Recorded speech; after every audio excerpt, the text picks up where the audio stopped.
Dou a Minha Palavra, um podcast e canal do YouTube da Algures para conhecer artistas. São conversas informais sobre a criação artística e a vida. Procura-nos em alguresalgures.pt.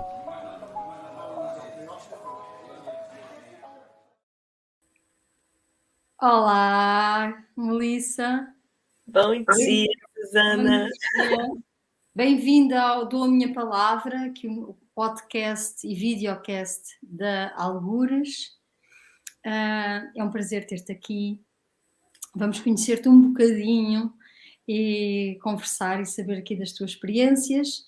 E eu vou já começar com a pergunta típica aqui do Dou a Minha Palavra, que é: qual é a sua graça? A minha graça como palhaça, né? Sim. Então, a minha palhaça se chama Lavandinha, né? E a Lavandinha, eu explico um pouquinho da história do nome dela? Sim. Esse nome surgiu porque, bom, quando eu me iniciei, né, na arte da palhaçaria, né, eu tinha 25 anos, foi quando eu estava estudando teatro, né, no antigo Cefet, em Fortaleza, no Ceará, no Brasil. E quando na iniciação, os meus amigos, né, meus colegas, meus irmãos e irmãs palhaços e palhaças me batizaram como Lavandinha. Por quê? Porque sempre que a gente saía juntos, né, de festa, para farra, muitas vezes eles iam dormir lá em casa, né? E sempre que eles iam dormir lá em casa, eu passava lavandinha neles antes de dormir, porque esse costume eu trouxe da minha avó paterna, que eu dormia muito na casa dela, né, quando eu era criança, e toda a vida antes de dormir ela me passava talquinho, lavandinha, de criança com cheirinho suave, então por isso ficou esse nome. Ah, que fofa. É. Olha, a segunda pergunta é sempre a pergunta pior de todas. Mas, não. Mas vamos levá-la com leveza, que é: quem é a Melissa? A Melissa, uau! A Melissa é muita coisa misturada, assim, pega assim, imagina um caldeirão de bruxa, cheio de ingredientes, cheio de princípios ativos. Acredito que hoje sou fruto de muitas experiências, né? Vivências, mas quando as pessoas me perguntam quem eu sou, como eu sempre me identifico também, boto isso no meu currículo, né? Engraçado, né? Que o currículo é isso, né? Um pouco da nossa história de vida. Eu me apresento sempre como mãe, palhaça, né? Professora, docente, pesquisadora, não? Pesquisadora curiosa, né? Da vida. E também acredito muito que nos últimos anos eu venho trabalhando muito isso, né? Não sou só mãe, sou também irmã, sou filha, sou esposa, né? Sou amiga. E a Melissa, acredito que é tudo isso. Sou do signo de peixes também, sonhadora. E vivo no mundo da lua, despistada demais, sou muito distraída. E quem está comigo, convivendo comigo no dia a dia, sofre um pouquinho por causa disso, porque eu me esqueço das coisas. Mas, ó, eu tinha aqui um alinhamento de perguntas, mas isto foge sempre do meu controle, que é agora ouvir-te. Faz-me lembrar um bocadinho a maneira como tu te descreveste sempre em relação, não é? Eu sou mãe, portanto, em relação, eu sou filha, sou esposa, não é? É uma pessoa em relação. É assim que tu vês o clown? Totalmente, totalmente. O clown, né, acredito que a figura, né, do palhaço, da palhaça, ele não pode existir, né, sem o outro, sem os outros, as outras, né, porque nós, vou até usar aqui um pouco da filosofia Ubuntu, né, que uma grande amiga minha, que eu estou agora convivendo muito com ela, que a gente está no projeto junto, que é a Dai Sombra, ela me ensinou, não, essa filosofia africana Ubuntu, né, eu sou porque nós somos. Uhum. E o clown também, né, o ser humano nós vivemos em coletivo, né, não só em relação ao mundo social e cultural, mas também com uma visão muito ecológica, muito holística, né? Eu diria até pós-humana, né? Porque para a gente sair um pouquinho desse foco nas relações sociais e imaginar a gente nesse mundo de conexões, interconexões entre a gente, né, os outros seres humanos, os animais, a tecnologia, tudo que desenvolve. Então, acho que tudo faz a gente, né? Os objetos, né? Quando a gente trabalha muito com teatro, as artes em geral, né? Mas especialmente teatro, a gente às vezes pensa muito só na figura do ator ou do diretor, né? Mas e aquele cenário, né? E as luzes. Então, nós existimos em relação. E o bom, eu acho que a caricatura, ele acentua tudo isso, né? Ele deixa muito mais evidente, né? De que eu sou porque somos. Que lindo. Eu estou porque estamos, né? Juntos. Claro, claro que sim. Então, voltando assim um bocadinho ao teu percurso, eu queria saber como é que alguém que estuda direito acaba a ser palhaça? Como é que é este? O que é que aconteceu? Uau, pois aconteceram muitas coisas. Primeiro que quando eu tinha 17 anos, né, que lá no Brasil é a idade que você vai fazer o pré-vestibular para entrar na universidade, então a gente tinha que decidir o que queria e eu não sabia o que eu queria, né? E na minha cidade, Fortaleza, nessa época ainda não existia muita variedade assim de opções, né, na universidade. Não existia ainda nenhum curso de graduação em artes nessa época, né? Isso foi em 1997. E os cursos de graduação você tinha que escolher sempre aqueles, eram os bem tradicionais, né? Administração, direito, arquitetura, medicina, né? E a família, de alguma forma, também pesou muito nessa época porque existe muito isso, né? Vai fazer alguma coisa de futuro, alguma coisa que dê dinheiro. Então, na época, eu tinha, né, a família, né? Todo mundo só falava isso. Eu vou fazer direito, eu vou fazer medicina, engenharia. E eu me lembro que na época eu fiquei muito na dúvida entre direito, porque a minha mãe tinha estudado direito, e arquitetura, porque a minha irmã tinha feito arquitetura, né? Então eu sempre me influenciei muito pelas duas também. E lembro que eu fiz um teste vocacional na época e saiu a área de artes lá em cima e direito. Como não existia curso de graduação em artes, fiquei na dúvida entre arquitetura e direito. E acabei indo para o direito. E a verdade é que não me arrependo, eu acredito que foi uma época de muito aprendizado, fiz grandíssimas amizades, né? E é interessante porque hoje em dia eu vejo que não saí de todo de trabalhar com direito, né? Porque eu acredito muito que hoje em dia, quando eu escrevo meus artigos, eu falo muito da democracia do riso, né? Como na minha apresentação eu esqueci de falar uma peça fundamental que é da minha identidade, que é o feminismo, né? Então, no feminismo, como mulher, mãe, feminista, palhaça com a gente está sempre lutando, né? Reivindicando nossos direitos.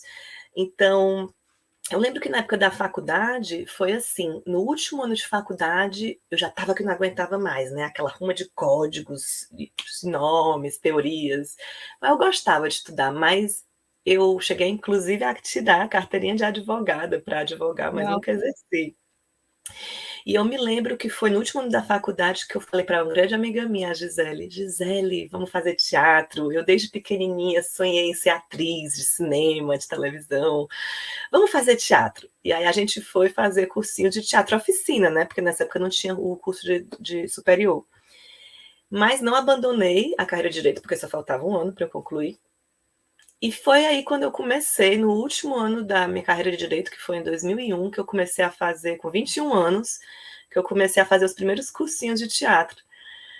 E isso foi em 2021, quando foi em 2023, aí tive a grande notícia, estava já pensando em sair para fora de Fortaleza, né, para estudar artes cênicas, e aí, felizmente, o Paulo S., né, teve a grande ideia de fundar o primeiro curso de artes cênicas do Ceará, e com 23 anos eu fiz vestibular, passei, e aí pronto, aqui estou hoje com essa doble formação. E tu, este trabalho, a tua primeira reflexão, porque tu também és uma investigadora, a primeira reflexão que tu fizeste, que é o riso do palhaço, o sentido político na poética de Brecht, isso Sim. foi no âmbito do direito ou no âmbito já de artes cênicas? Ou dos Foi dois? Foi no meu curso de graduação em artes cênicas, foi a minha monografia de conclusão de curso. Foi. E você quer que eu fale um pouquinho sobre esse trabalho? Eu adoraria. Sério. Então, foi maravilhoso, porque durante o meu curso de artes cênicas, quando eu entrei para estudar artes cênicas, o meu sonho era virar uma atriz famosa de cinema, televisão, e nunca na minha vida pensei que ia ser palhaça, né? E no meu grupo de pesquisa, né, que se chamava na época Teatro Gira, que depois a gente segui com parte dos mesmos integrantes como Teatro Mimo, fui iniciada nessa arte da palhaçaria por um grande amigo, irmão, né, mestre, palhaço, bufão, que é o Mário Cruz Filho. Ele me iniciou a mim, a outras companheiras e companheiros. E para mim foi uma paixão, né? Foi assim uma loucura aquilo ali para mim, como virou meu mundo de ponta cabeça. Eu digo que foi a primeiro grande pum, terremoto assim na minha vida, né? Que foi, gente, o que é isso? É muito bom botar esse nariz vermelho. Foi uma experiência assim, incrível. Foi assim uma iniciação mesmo que a gente sofreu, né? Um renascimento, eu digo. Foi a primeira grande abertura de visão assim minha, né? Para uau, o mundo é muito, muito mais do que eu pensava que fosse, né? E eu me lembro que na época foi tão importante para mim que eu cresci muito complexada com o meu cabelo, né? Porque aqui eu tô de trancinha, não dá para ver, mas eu tenho o cabelo muito encrespado, né? Eu na minha adolescência meu cabelo ficou muito crespo, né? Quando eu cortava curto ele ficava black power mesmo, assim, né? E quando eu entrei para o curso de artes cênicas, eu já vinha no processo de alisar o cabelo, né? Já fazia 5 anos que eu estava alisando meu cabelo, eu tinha um cabelo enorme, né? Liso, super liso. E eu lembro que quando eu me iniciei na palhaçaria, eu raspei a cabeça. Raspei, fiquei assim, deixei no 2 e comecei a deixar o meu cabelo crescer normal, né? Como ele sempre foi. Então, para mim, foi realmente um momento de autoconhecimento, de reivindicação da Melissa, né? Tá como ela é, com força, potência, mas principalmente uma deconstrução de muitos dogmas que eu tinha, né, por sentado, não? E que foi. Então foi maravilhoso. Mas eu estou falando já no caso da pesquisa, perdão, é porque eu se desvio muito de tema. Mas agora voltando para o TFG, né, de conclusão de curso. Então, quando foi na hora de fazer a minha pesquisa, eu falei, vou ter que escrever sobre isso, porque é incrível. E foi aí que eu falei, vou dedicar a minha carreira à palhaçaria, à pesquisa e à educação, porque foi nesse momento que eu realmente, desde uma experiência muito pessoal, eu vi o potencial que a arte da palhaçaria tinha, né, no âmbito pedagógico mesmo, né, para uma pedagogia e uma educação mesmo para a vida. E na época também eu tinha uma grandíssima pessoa como minha tutora de trabalho, final de grado, que hoje em dia ela é a coordenadora do curso de artes cênicas, e a pesquisa dela sempre foi sobre Brecht, né? E eu também me apaixonei pela teoria do Brecht sobre o teatro da era científica, né? Que era romper com esse teatro ilusionista que ele advogava por um teatro crítico, né? Tomar distância dos fatos para poder repensar, né, coisas. Então, foram duas paixões que eu uni na época, o clown e a teoria do Brecht sobre o teatro didático, o teatro científico, de pesquisa, né, de reflexão. Porque Brecht, o que ele queria era unir a diversão com a reflexão, com a perspectiva crítica. E eu acreditava que o palhaço tinha tudo isso. E, de fato, quem levou Brecht, quem deu assim a chispa, né, para o Brecht criar toda a teoria dele sobre teatro épico e didático foi um clown alemão, né, que se chama Karl Valentin. E foi maravilhoso fazer esse trabalho, porque eu pude condensar, né, em forma de pesquisa acadêmica, não só uma vivência pessoal minha, que eu estava, né, nessa movida, assim, já fazia, acho que eu me graduei em 2006, eu acho que já fazia uns 2 anos, mais ou menos, que eu estava imersa, né, nessa pesquisa da palhaçaria do nosso grupo de pesquisa, e para mim foi tudo de bom fazer esse trabalho, porque além da minha de me volcar para a minha experiência personal, não? Com a palhaçaria, eu também tive a oportunidade de entrevistar vários palhaços e palhaças de todo o Brasil, inclusive alguns estrangeiros na época, porque nessa época teve um festival de teatro, de bonecos e artes de rua no Sertão dos Inhamuns, no Ceará. Eu tive muita sorte, porque coincidiu justo na época que eu estava fazendo trabalho. Então, fui para o Sertão, e aí tive a oportunidade de entrevistar vários palhaços e palhaças. E está lá documentado. E eu sou muito feliz, porque foi uma experiência incrível mesmo. Que lindo! Essa metodologia das entrevistas, não é? De procurares conhecimento a partir da experiência de cada um e de cada uma, atravessou não só a tua graduação, como também o teu mestrado e o teu doutorado, não é? Tudo, até hoje. Dizer-te quantas palhaças e palhaços como é que é essa experiência de entrevistar, e como é que depois, em termos de metodologia mesmo, a transformas em pensamento?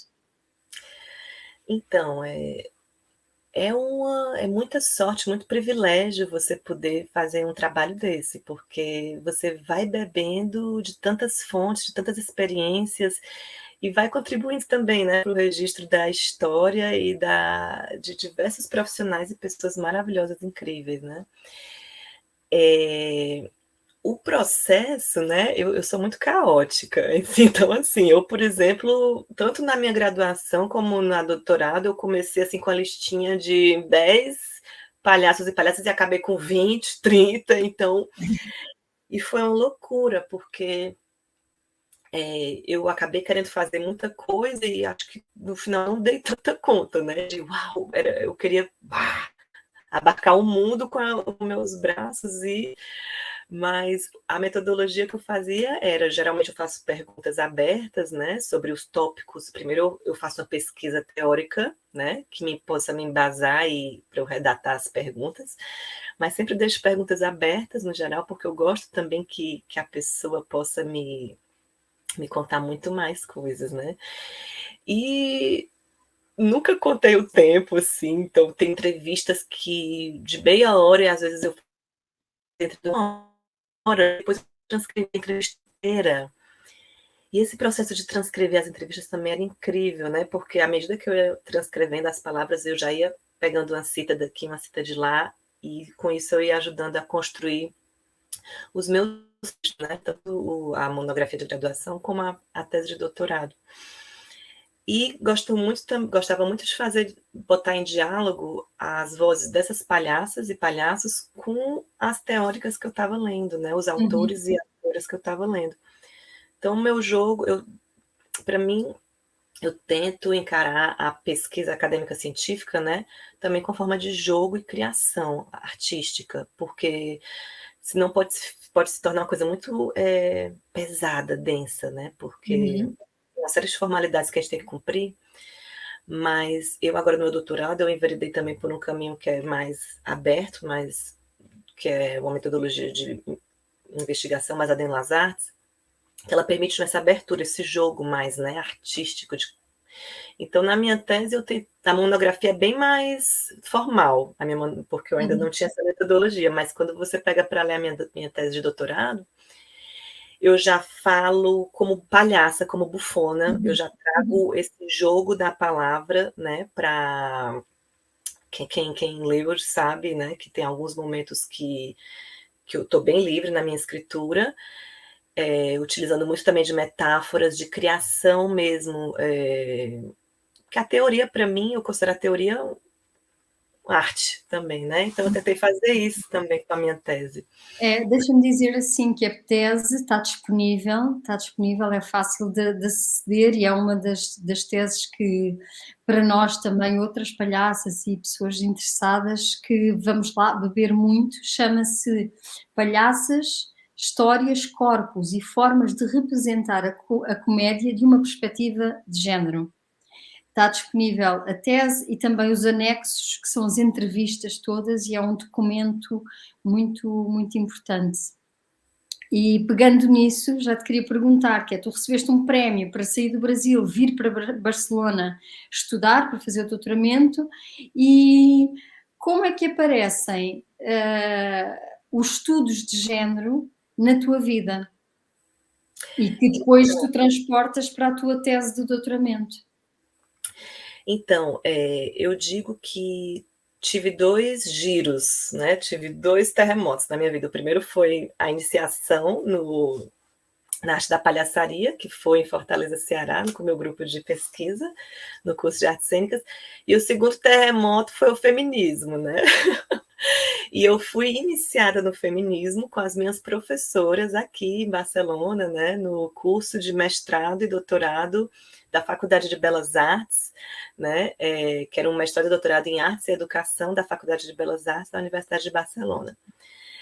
Foi um período incrível também, um ano intenso, porque eu entrei no mestrado de Artes e Educação, né, que era artes em geral, né, então eu vinha de uma formação muito mais técnica, digamos assim, em teatro, em artes cênicas, e para mim foi maravilhoso, porque abriu também, né, aquele meu campo de visão para diversas outras linguagens artísticas, mas principalmente a arte e a performance feminista foi assim o que foi outra bomba assim, pum, que veio, porque eu até então nunca tinha tido uma educação com enfoque de gênero, né?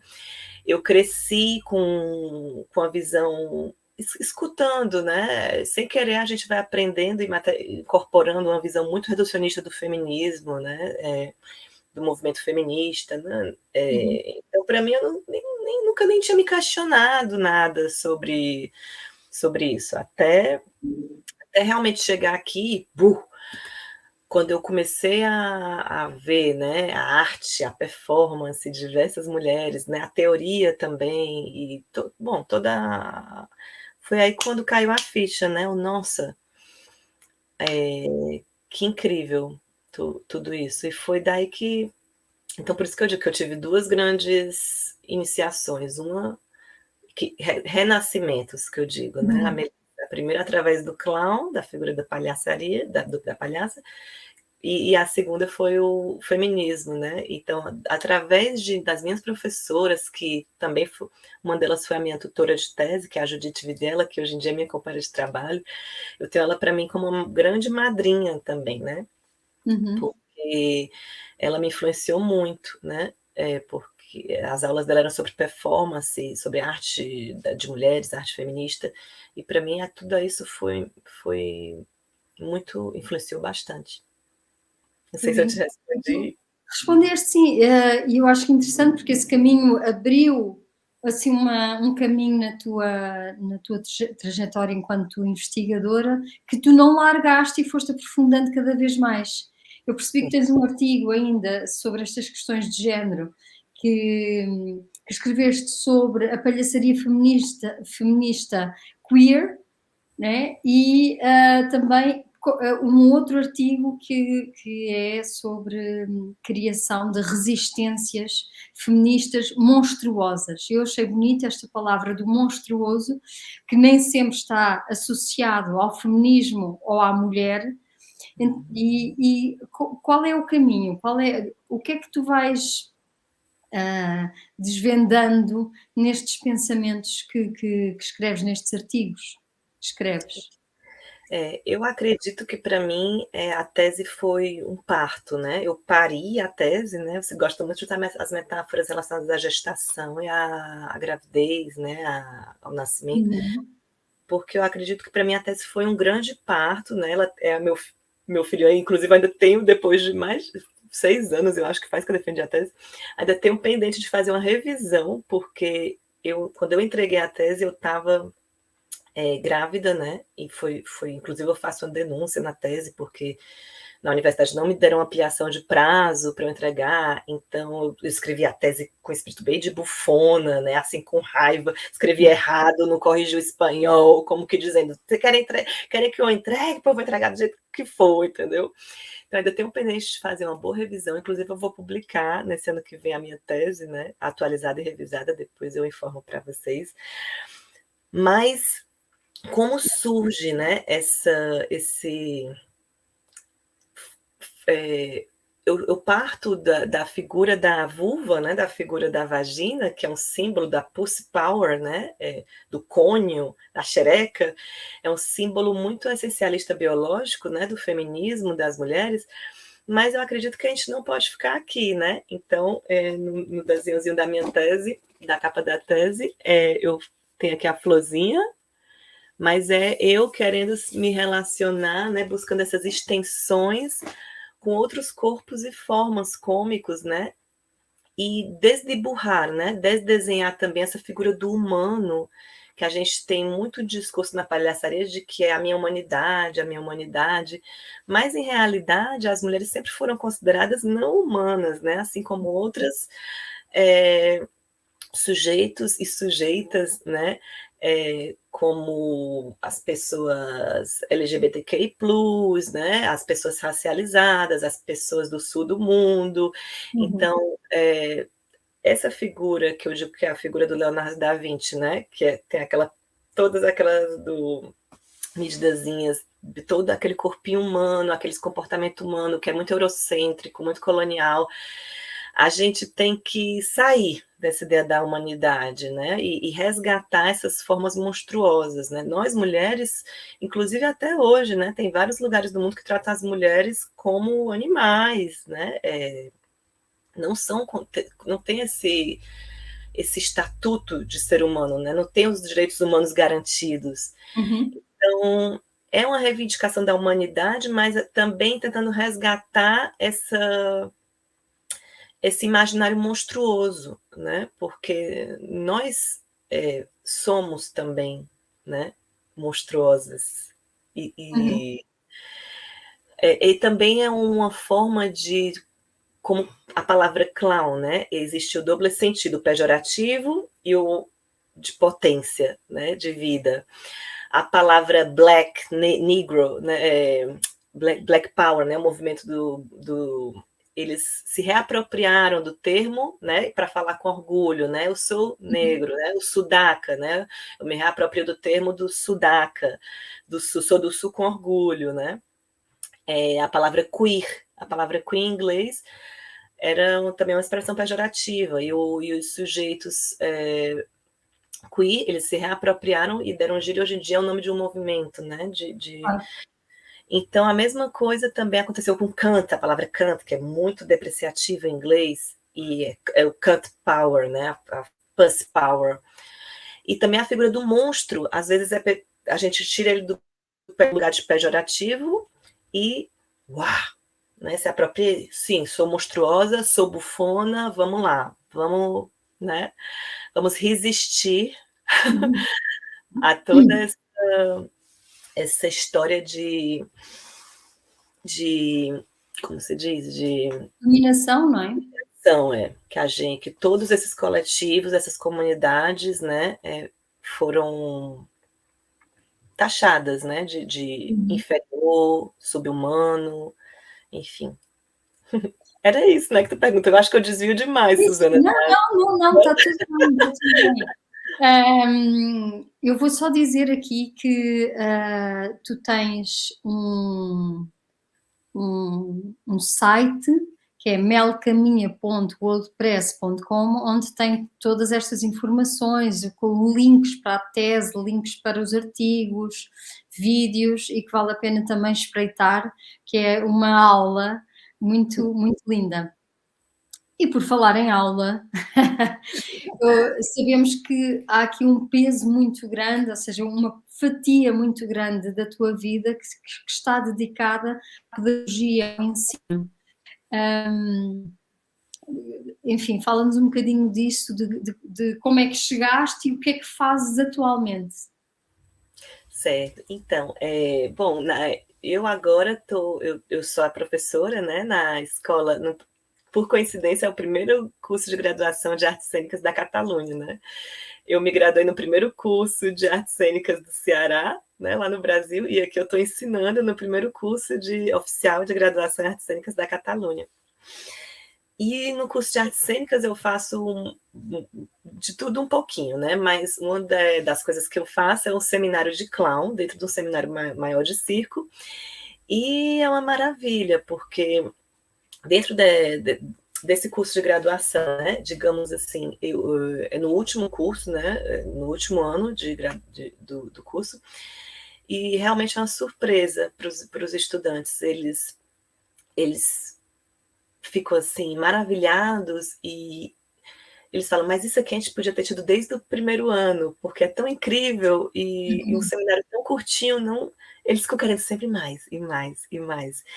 E é maravilhoso. E eu tento trazer para eles, né, uma pedagogia que é uma mistura, né, de toda essa minha experiência também como palhaça pesquisadora e mãe também, né,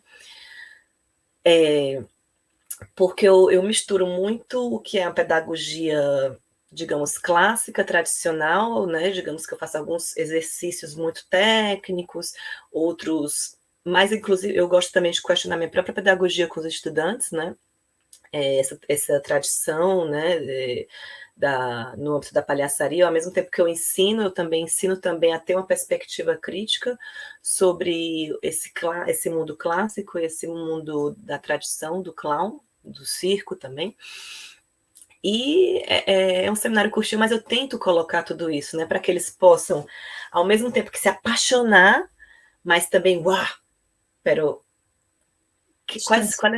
quais são os problemas aqui, né? Porque o mundo do circo, o mundo do clown não é essa coisa mágica, perfeita, maravilhosa que a gente pensa que é, né? Tem também todos as suas dinâmicas de discriminação, de colonialidade. Então eu trago muito para eles toda uma perspectiva que é feminista, queer, creep, interseccional e decolonial, para que eles possam entender o riso e a comicidade de uma maneira muito ampla e com essas dinâmicas de poder que se estabelecem também, né? Nesse mundo maravilhoso da palhaçaria, que nem sempre foi tão maravilhoso assim, né? Inclusive, também a questão, por exemplo, se a gente retoma, né, o princípio da história do circo, dos freak shows, né? Tem muita história de exploração, então é importante, né, a gente trazer essa pedagogia e essa visão do sonho da mágica, da potência de ser clown, da potência de ser palhaço, palhaça, bufão, bufona, mas vamos lá conhecer um pouquinho dessa história, vamos conhecer o contexto onde a gente atua, vamos pensar, né, até onde eu posso chegar, então eu tento fazer isso. Tu acreditas que este boom, principalmente no Brasil e em Espanha, em Portugal menos, de atores, artistas, pesquisadores que vão para as universidades pensar a sua prática e a prática dos companheiras e dos companheiros, aporta também à prática, ou seja, esta via dupla de conhecimento, se aporta esta nova visão da comicidade, não como uma coisa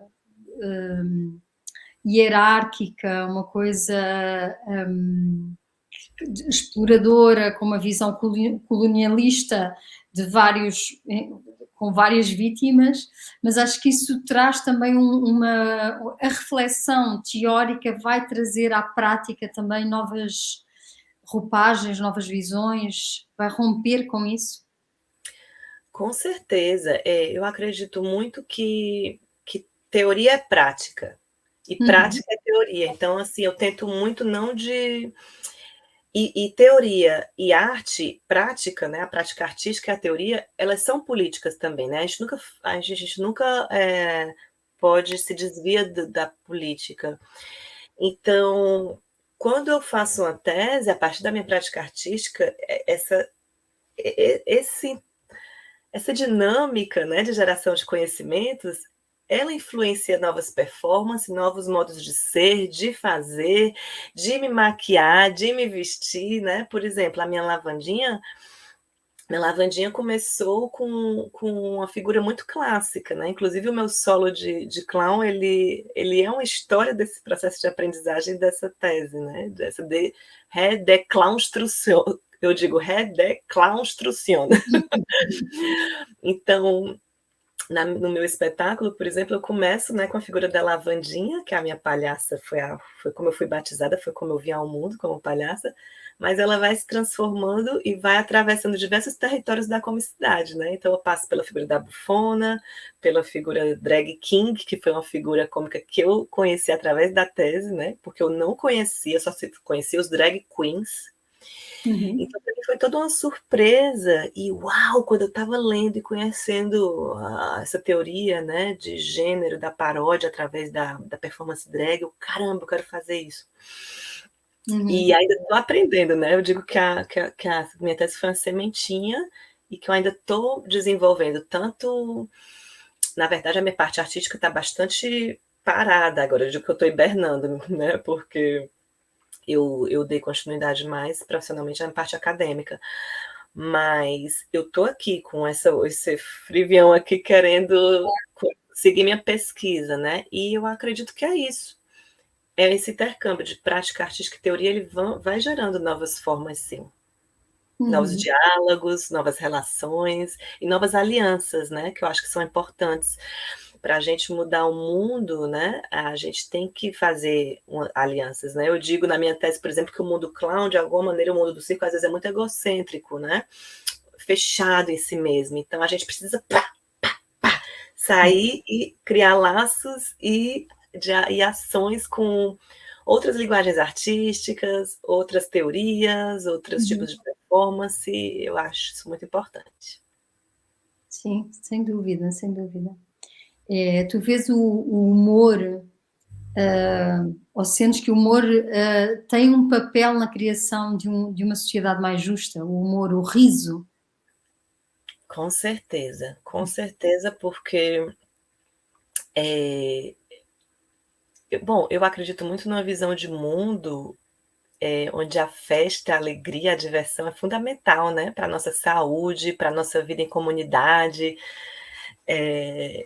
E sem o riso, sem esse fator humano monstruoso de gargalhar, de se jogar, de festejar, nós não temos uma sociedade, um mundo, uma vida saudável, um bom viver, né? Se a gente quiser usar os termos de Abya Yala, né? Uhum. Esse bom viver, ele passa pela diversão. Uhum. E hoje em dia acredito que a gente cada vez mais vai estar perdendo isso, né? Hoje em dia temos muitos problemas, né, de saúde mental. Eu mesma tenho passado pelos últimos tempos por muitas crises, né, de falta de riso, falta de diversão. E é fundamental para criar um mundo mais justo, sim. Então, eu falo na minha tese que é importante a gente pensar na democracia do riso, né? Porque a história da seriedade, de alguma maneira, dominou, né? Uhum. O mundo, a vida, o nosso dia a dia. Então, é importante para construirmos sociedades mais iguales, não, ou sim, iguales com respeito na diferença, né? Claro, Precisamos também de uma democracia do riso. claro. Equitárias, não é? Hum, Bom, também queria agora fazer aqui algures, acabou por conhecer-te, a Melissa Caminha, por causa do Festival Tem Graça, que é o nosso festival internacional de mulheres palhaças, no qual nós fazemos abrimos uma call para as pessoas poderem acompanhar o festival e escrever sobre o festival. E, e este ano tivemos a sorte de te ter connosco e de poder aprender, a ver aqui uma troca muito bonita contigo. Só para referir aqui isto, portanto, também nos podem seguir ali no Festival Internacional de Mulheres Palhaças do Tem Graça, e que é @Festival Tem Graça. para conhecerem outras palhaças, não é? E outras formas e outros. O próprio Dou a Minha Palavra é uma espécie de documento que nós fazemos com estas entrevistas a várias palhaças e a vários artistas, e que acho que temos este gosto em comum de deixar escrever história à medida que estamos a fazer a prática das nossas ações, do nosso trabalho, enfim. Também gostava agora de te perguntar assim uma coisa assim mais aberta, que é: tu vens do teatro e vais para o clown, a arte da palhaçaria, estudas questões de género, enfim, tens aqui uma paleta de cores muito ampla. Para quem estuda, agora assim um bocadinho assim a tentar potenciar também as pessoas que estão interessadas por este mundo, o que é que tu dirias que é a grande diferença entre a palhaça e a atriz? Na prática, como pedagoga, claro, e como artista. Eu sempre explico muito a partir de uma definição que é bem muito senso comum dentro do âmbito da palhaçaria mesmo, que é a questão da máscara, né? As pessoas falam que, bom, os artistas, palhaços e palhaças falam que para você interpretar um papel no teatro convencional, digamos assim, você coloca a máscara do personagem que você vai interpretar, né? Então aqui eu sou a Melissa, com o meu corpo, a minha história de vida, as minhas emoções, meu sentimento, minha sensibilidade, mas eu vou colocar isso a favor, né, da construção desse personagem que foi escrito por outro autor, por outra autora, até por mim mesmo, mas pensando em outra persona, né, entidade. Em câmbio, a palhaça e o palhaço, né, ele se aproxima mais da linguagem e da composição do que seria a arte da performance, eu digo, porque eu tiro, né, as máscaras que eu uso no dia a dia e tento me apresentar não na minha essência, né? Eu digo assim, porque a gente usa muito, tende muito a falar o meu eu de verdade, né? O meu self, mas a Melissa, nesse estado, eu prefiro usar a palavra estado do que essência, né? O meu estado, Melissa, com a minha biografia, então é muito personal, a figura do clown é uma arte muito personal nesse sentido, porque eu sou autora, eu sou criadora, Melissa, da minha própria figura, né, do meu vestuário, da minha maquiagem, do meu cabelo, né? Eu posso até ter ajuda, né, de um diretor, uma diretora, mas sou eu que crio, né? Que estou sempre criando, né? Porque a palhaça ela vai acompanhando a gente, né? Então a Melissa vai aprendendo, vai tendo as vivências dela pela vida e a minha palhaça vai acompanhando ela. E ao revés também, né? Então, a palhaça Lavandinha, por exemplo, ela nasce das minhas experiências de vida, das minhas vivências, não somente no âmbito artístico, mas também na vida mesmo, né? Então, as pessoas falam, diversos autores e autoras identificam muito, né? A figura da palhaça, eu digo que ela é minha irmã, né? Eu gosto muito de falar assim, a Lavandinha é minha irmã. E as outras personagens que eu estou criando, por exemplo, agora também como eu falo de clown, que também são partes de mim, né? São criações minhas. Então, eu acredito que essa é uma boa definição, diferenciação que eu digo, né? Entre o trabalho da atriz e o trabalho de composição de personagens, né? De personas cômicas, né? Uma personagem, a outra persona, sou eu, me colocando a favor, né, dessa transformação. Mas eu evito essa ideia de o clown é a essência, o clown sou eu mesma, sou eu de verdade. Não, eu não acredito muito nessa ideia de... Se a essência for entendida como uma potência de vida que está sempre em transformação, aí sim, né? O que às vezes me dá medo de que algumas pessoas possam cair numa visão muito cristalizada, né, do clown, Então, eu acredito que é importante a gente ter essa abertura para esse devenir, né?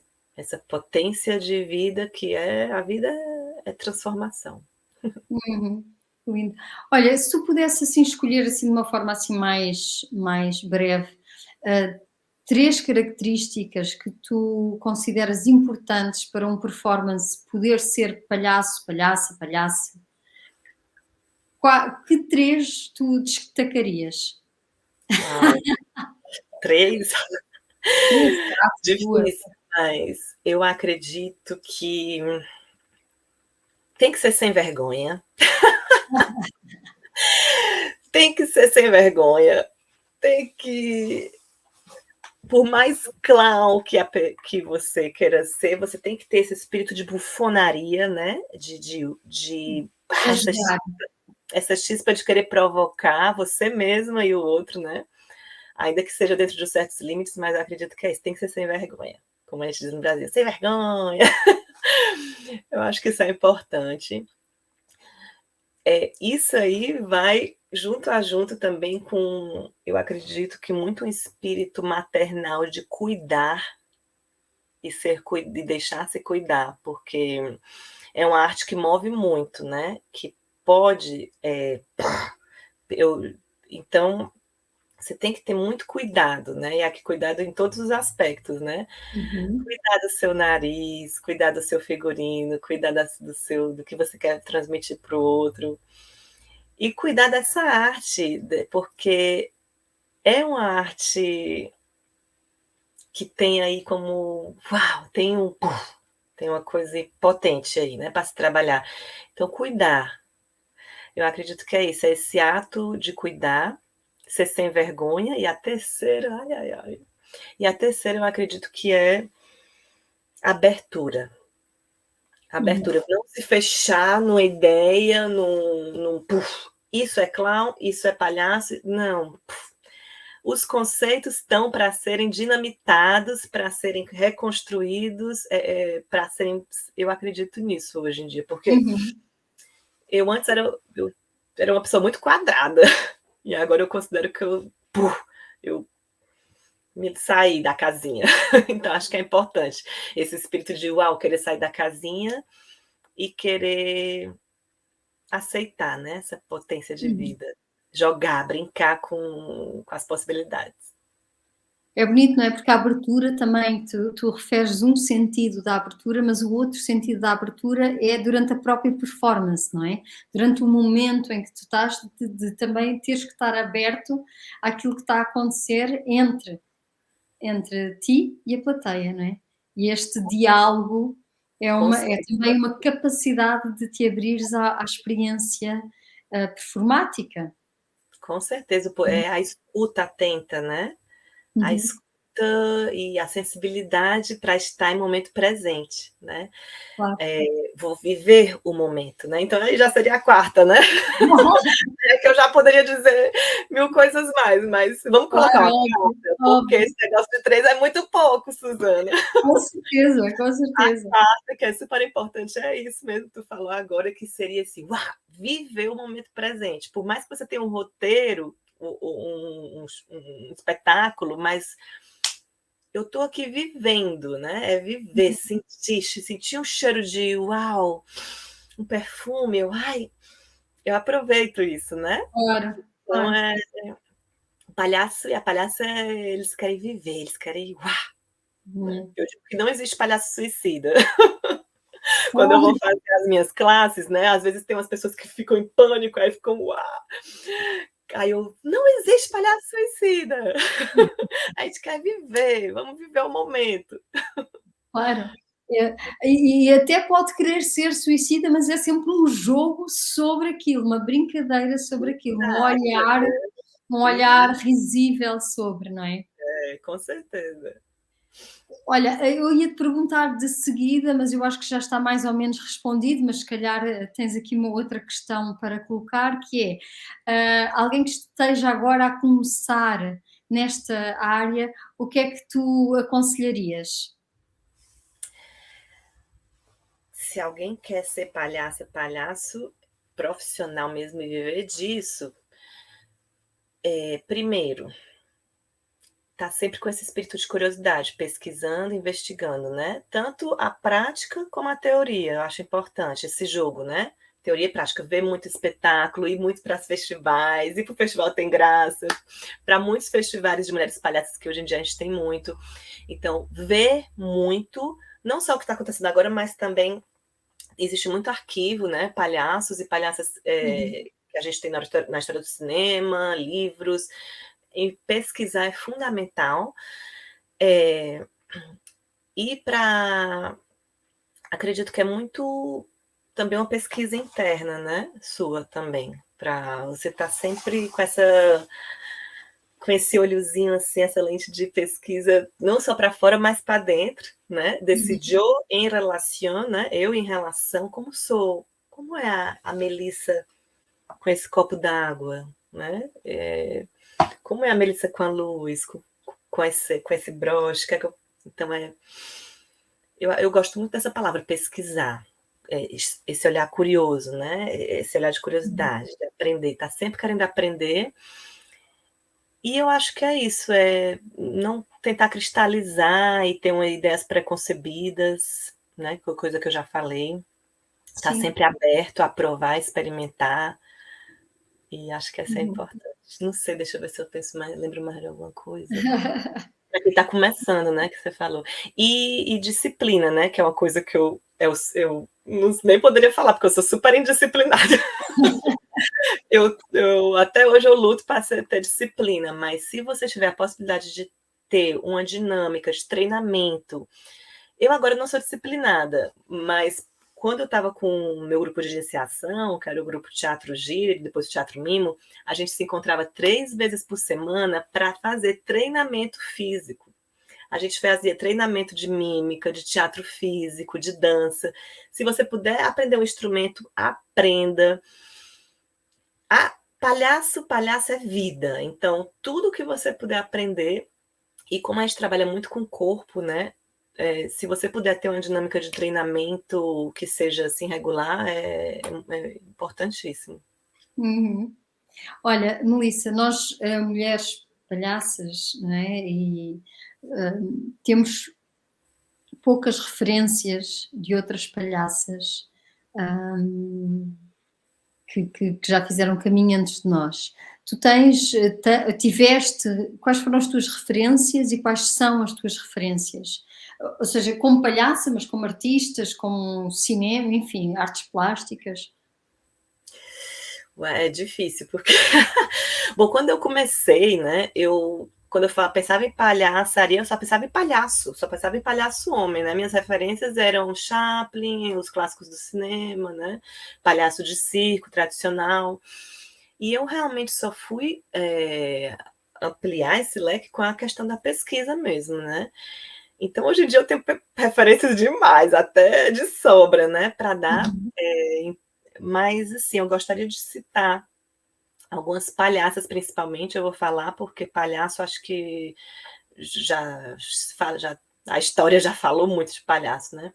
Então, vou citar algumas, né, que foram muito importantes nos meus processos de pesquisa e que me influenciaram demais, não só no meu trabalho de final de graduação, mas também na minha doutorado, e continuam sendo, né? Então, vamos começar, porque a lista é grande. Mas... Vamos lá, é importante. E é importante os nomes serem ditos. Acredito que sim. Bom, então vou começar pela Peppa Plana, que é uma palhaça catalana, que ela realizou o primeiro festival de palhaças do mundo em Andorra em 2001. E quando a Peppa Plana fez isso, que ela fez junto com o Tortel Poltrona, né? Aí, uau, eu acredito que foi a primeira vez que se juntou uma ruma de palhaça de várias partes do mundo e pensaram, que é isso, né? E aí, lá no Brasil, foram as Marias da Graça, né?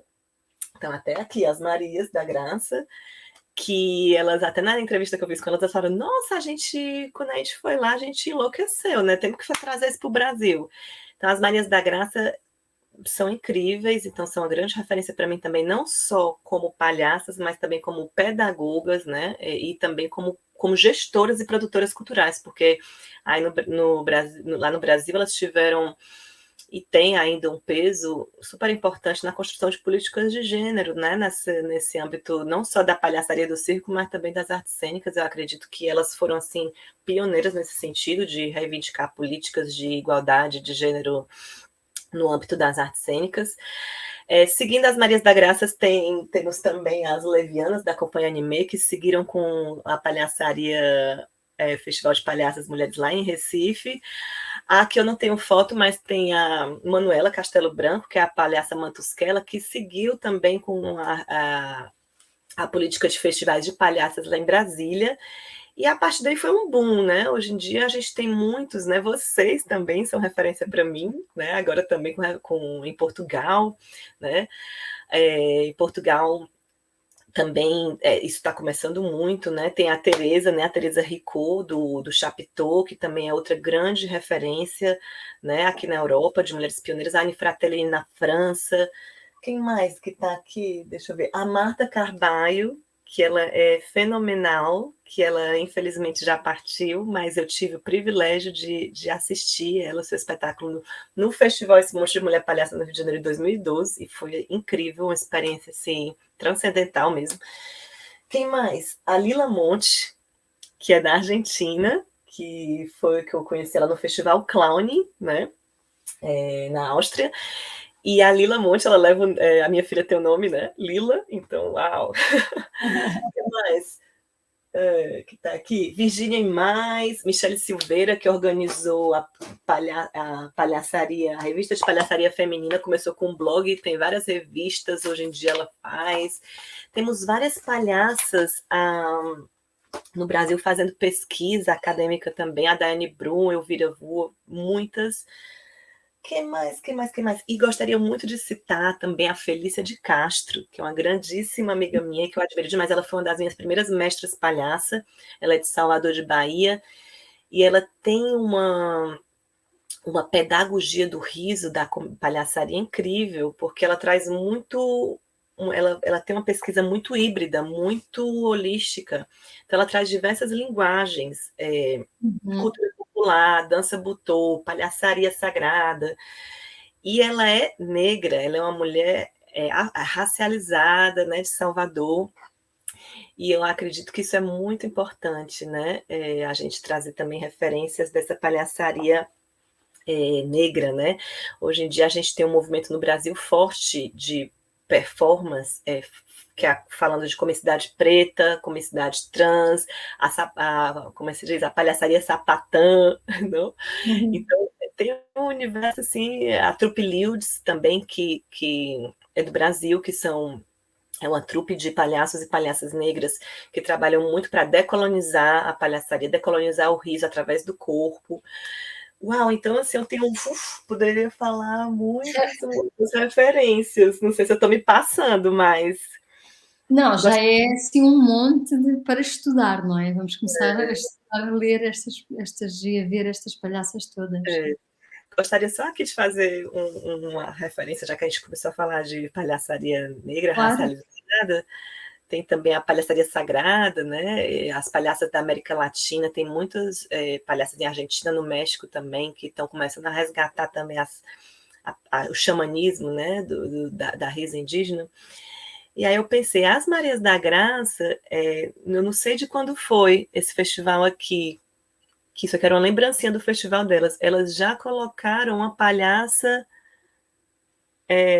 como eu disse aqui, decoloro, não? Racializada. Claro. E por Só para coincidência... explicar, a Melissa está a mostrar uma imagem de uma palhaça negra e que é uma imagem Este Monte de Mulher Palhaças, que é um festival que as Marias da Graça organizam. Já há não sei quantos anos elas fazem. Sim, perdão. Esse azulejozinho aqui eu comprei quando eu participei do festival em 2012, ou seja, que em 2012 as Marias, talvez inconscientemente, já trabalharam essa representatividade, né? Não me lembro da programação, mas aqui essa palhaça tinha mais 3 azulejozinhos, né? Eram 4 figuras de palhaças. E eu escolhi essa e comprei essa. Então, eu digo como a representatividade é importante, né? Nesse mundo da palhaçaria. E aqui Olha, eu tenho. Melissa, estamos aqui. E o autocolante tem graça também. Olha, Melissa, estamos aqui quase há 1 hora, então para terminar, vou-te fazer assim umas perguntas de resposta rápida. Hum, a primeira que é se tens algum ritual que te aproxime da tua lavandinha, alguma coisa que te faz entrar no estado da lavandinha. Olha, eu não tenho, assim, nada muito, rigoroso, né, porque eu sou uma pessoa com falta de disciplina, já falei, mas eu sempre tento de já antes de entrar em cena, quando eu já vou colocando o vestuário, quando eu já vou colocando a maquiagem, eu já vou tentando entrar num estado, de materialização, né, da minha palhaça. Quando eu boto o nariz, para mim esse é o momento que eu faço o clique, é como acender o interruptor, então eu tento sempre não botar na frente de ninguém, eu tento sempre baixar a cabeça, botar, e quando olho para o espelho, aí eu me saludo, né? Olá! Como, alegada, não? Uhum. E também, sempre que eu posso, levo a minha lavandinha comigo, né? E me coloco um pouquinho para ficar cheirosinha, né? A palhacinha. Lindo. É, Então, mas é um momento mesmo de colocar o nariz que para mim é especial, é sagrado. lindo. O que te faz rir? Uau, também isso é muito, depende muito do dia, viu? Às vezes eu tô com, pode, eu, difícil arrancar uma risada de mim às vezes. E tem dias que eu tô com a risada frouxa, frouxa, frouxa mas, ai, o que me faz rir? Minha filha me faz rir muito, muito, muito. Inclusive, eu quero passar até falar. A gente pode passar um pouquinho de 1 hora ou não? Que já tá passando, né? Pode, claro. Porque eu queria muito falar sobre isso, porque eu acho importante, que tem a ver Claro. com a minha pesquisa e com a minha identidade de mulher palhaça mãe, né? O nome da Lila, quem escolheu, foi quando eu estava grávida, foi o meu sobrinho, o Leonardo, né? Que eu vim para morar em Barcelona por causa dele, né? Porque na época a minha irmã estava grávida, eu vim ajudá-la. Então, para mim, eu digo que eu tenho uma filha, mas que ele também é como se fosse meu filho, né? Meu sobrinho. E quando eu estava grávida, ele falou: Titi, eu quero que seja uma menina que se chame Lila. E ele escolheu o nome da Lila.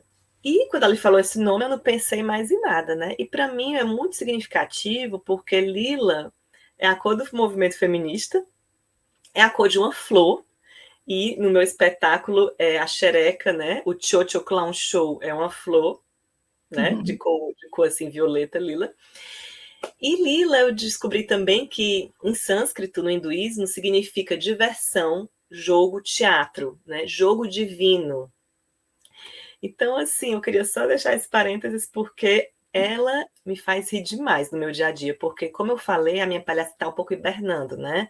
Eu praticamente hoje em dia trabalho mais como professora pesquisadora, faz muito tempo que eu não atuo, né? Depois que eu estreiei meu solo de clown, entrou a pandemia, então eu praticamente hibernei, estou hibernando.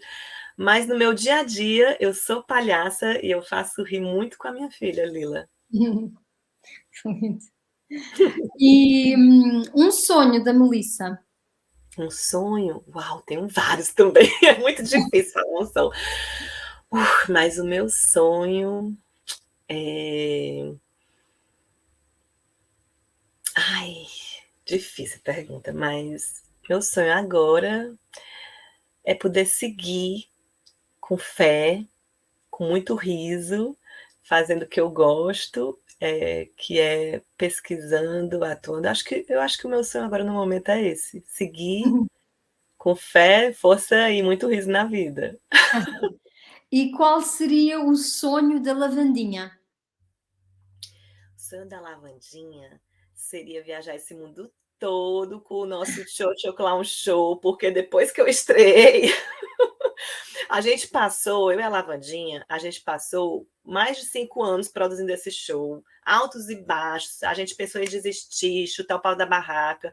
Aí quando finalmente a gente estreou, no dia 31 de janeiro de 2020, a gente já tinha com a Sala Almacém, a mesma sala da estreia, A gente já tinha agendado ficar todo mês em cartaz, aí veio a pandemia. Pum! Aí, pau! E aí, depois disso, a gente só se apresentou 2 vezes. E ó, o sonho da Lavandeira era poder ter mais tempo para ela, pobre, coitada. Porque ela não tem muito tempo para mostrar a xereca dela. O sonho da Lavandeira é mostrar a xereca no mundo inteiro. Adoro. Olha, e o que é que a Lavandinha diz à Melissa?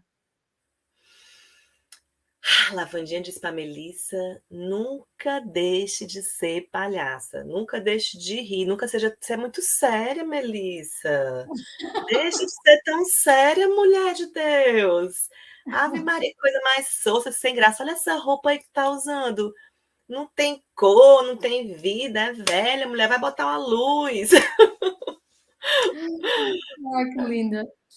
Melissa, muitíssimo, muitíssimo, muitíssimo obrigada por esta hora e um pouquinho aqui de conversa, de aprendizagem, de referências.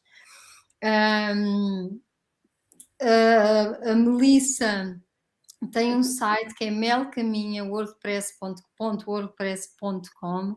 Espreitem, tem lá os artigos todos. Sigam-nos também aqui no alguresalgures.pt. Mentira, não é nada, é aalgures.pt, e o nosso Instagram e Facebook também, @algures, aalgures. E ainda o Festival Tem Graça, Festival Internacional de Mulheres Palhaças, @Festival Tem Graça. E muito obrigada mais uma vez, Melissa, foi um gosto ter-te aqui e vamos continuar com certeza por aí. Eu que agradeço, Suzana. Para mim, esse ano para mim foi, como a gente diz, Brasil, foi barra pesada para mim. Tanto na minha vida pessoal como profissional foi um caos. E uma das grandes alegrias que eu tive esse ano foi ter ganhado a bolsa de pesquisa do Festival Tem Graça, assim que eu sou imensamente grata. E estar participando aqui no Dou Minha Palavra também, para mim, foi maravilhoso ter essa horinha de conversa contigo. Espero que a gente possa se ver muitas e muitas vezes ainda. É isso, é isso. Obrigada, Melissa. Um beijo. Um beijo, tchau, obrigada. Tchau.